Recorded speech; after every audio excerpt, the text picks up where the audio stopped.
with Uriah Faber, UFC 221. Surprised not to see Jean-Claude Van Damme making his way down to Perth to walk Ishihara out in the corner.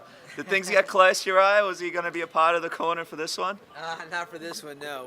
We love having JVC in the gym, but he's a busy guy. We can't expect him to come all the way out here. Obviously, we all know what happened with him accidentally kicking Cody in the face, but we're wondering, have there been any other legends you guys are considering bringing in the gym, maybe running some classes? Anybody who's in talks with right now? I had Alan Musasi, was it Mosi, I think is what it is.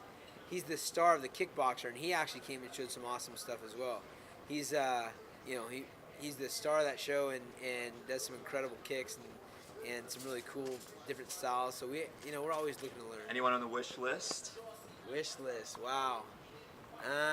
There's quite a few. I have to get back to you on that one. I'll put it together. Send me a text message after Yeah.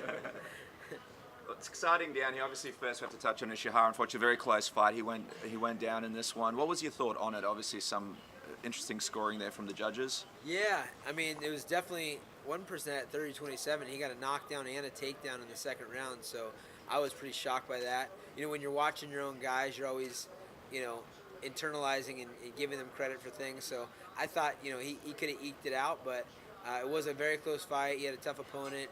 He dropped him in 2 rounds.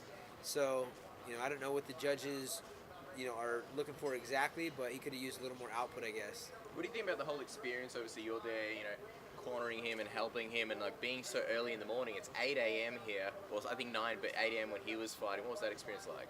It's kind of a trip. I mean, I think I'll look forward to being out on the beach for the rest of the day because it gets dark late around here, and we'll definitely make the best of a day. Job is done in the morning and have the rest of the day to chill. I kind of like it. I was up at 5 a.m. Just looking at some of the other things that have been going on, obviously everybody knows UFC 222, it almost happened that Cody Garber and TJ Dillashaw were going to fight for the rematch. Ultimately, it didn't come through. What were your thoughts on that and how it ultimately came apart in the end? Yeah, Cody just texted me, and he was like, he just said, hey, where are you? Because I was a little bit late to jiu-jitsu practice. And I said, I'm on my way. And he's like, it's go time, we're fighting. And I'm like, what? I thought he was joking. And he said, yeah, 4 weeks fighting TJ. I'm like, what? So rolled to the gym. We got like a hard workout in. And I thought it was a go. 2 different times Cody told me it was a go. And I guess not. So not for today. Would that have been enough time to prepare? Obviously, we know how the first fight went. Do you think that would have been enough time for Cody to sort of get a proper camp in, be fully prepared? And as someone that sort of he looks up to, were you sort of okay with that decision of him taking, such a big fight on such short notice? I mean, it wouldn't be ideal, I don't think, but the key was that Cody went on vacation to Thailand, and all he did the whole time was train, which is a good sign. When a guy goes on vacation after a tough loss, and all he's doing is training, that means he's in the right spot mentally. So when he came back, we're grinding in the gym. He's like back on the grind. He's eyes on the prize and all that good stuff. So he didn't really skip a beat from the fight. So it would have been okay. What do you think about people talking about how TJ Dillashaw challenging Demetrius Johnson sort of holds up the division a little bit? Are you a fan of this fight coming together? Do you think these guys should fight each other?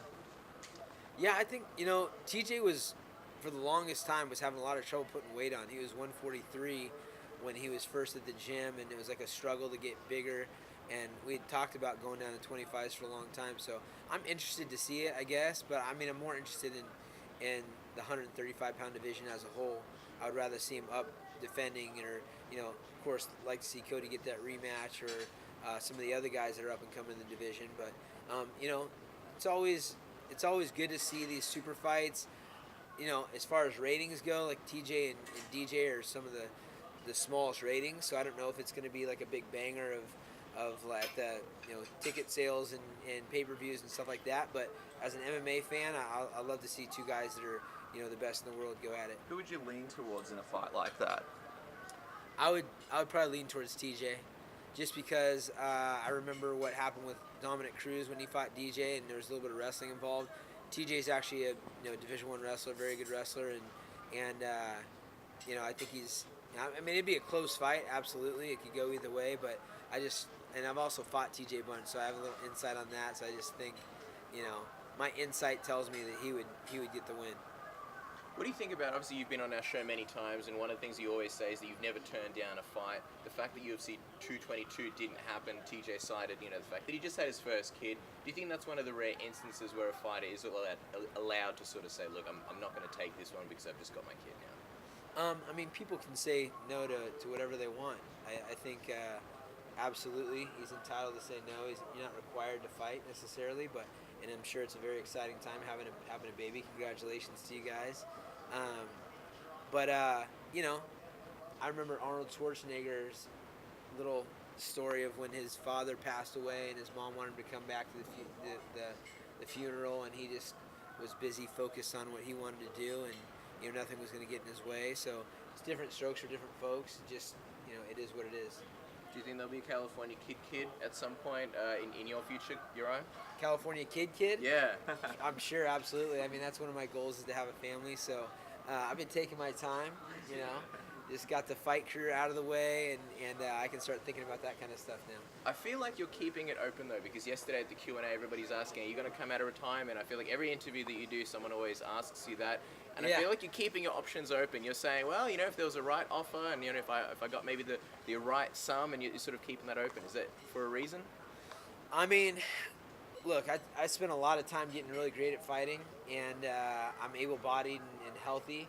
I train just as much or more than some of the guys that are active, but I mean, it's not my goal necessarily. It's just the habits that I've created in my life.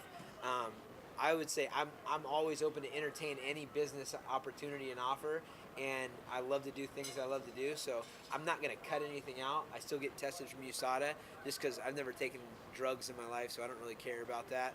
Just, What about keep the it 6 a.m. wake-ups? Then they come to your house at like 6 in the morning. Isn't it easy to just say, look, I'm done? It's well worth it. What the difference is if there was a big opportunity and someone wanted you to fight and it sounded like a good idea, I wouldn't want to wait 4 months to get cleared when I'm not doing drugs anyways. So I'll take one for the team on a 6 a.m.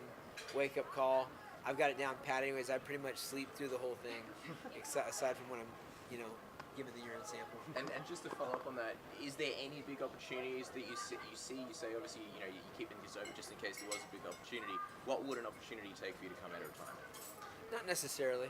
I don't see any big opportunities. I mean, but you never know with these guys. Like I said, I've gotten some crazy calls throughout the years, and I've always Any recently? No, the most recent was when Nate got the call for Connor. I actually had a rib injury, and it was 2 weeks' notice. I was going to go up to 55, so I was 35-pounder, and I was like, all right, let's do it. But you never know when that kind of stuff happens. On that note, are you sick of being asked about a potential fight with TJ Dillashaw? I don't mind people asking about it, but 4 times in a row in the same Q&A was a little much. I mean, that was pretty funny. Like, one guy asked it, and they each acted like it was their own independent question. I'm like, did you not hear the other guy just ask that? So, it is what it is. Did you get a snag from Bunnings after all? I have not get a snag from Bunnings yet. Maybe after the fight. It's Sunday. It's the right time to get one. Okay, there it is. Sunday.